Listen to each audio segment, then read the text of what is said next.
I want to talk a little bit about the priming story because that's one that is often confused by students. And so just a little background on that story. I'm going to suggest to you what the premise behind that is, and then you can determine whether or not you kind of buy into it. And so the premise behind the priming story is that there is a researcher that is walking out of a classroom in the lab coat carrying a whole bunch of books and carrying either a hot cup of coffee in a cardboard cup or a very cold cup of iced coffee in one of those plastic, thin plastic cups that we all see.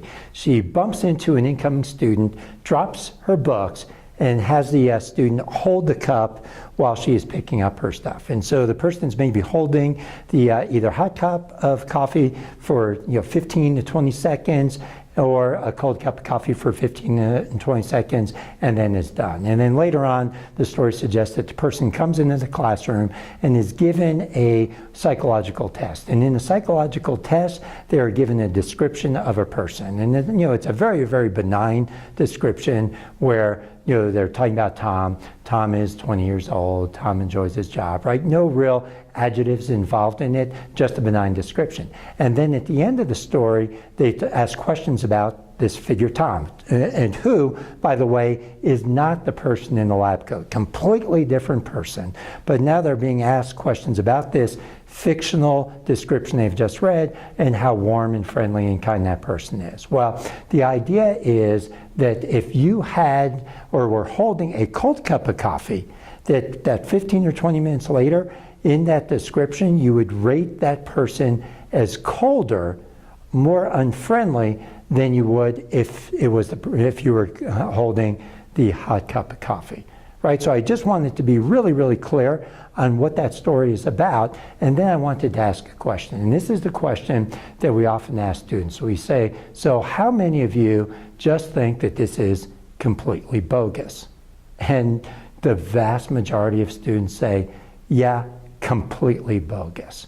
And they just think, it's like, no, there's no way holding a cup of coffee can actually influence you later on. Well, it turns out that, of course, it was a study. It was based on a study conducted at Yale, and it gets at this notion of priming. And when they, put on the brainwave, EEGs, they will actually record the different brainwave patterns. And if you had a cold cup of coffee, it actually stimulated the part of your brain that dealt with the concept of coolness, as well as hot cup of coffee stimulating that part of the brain that dealt with the concept of hotness. And so the brain was primed to deal with that particular aspect. And so it became a generalizable lens through which someone saw their organizational life.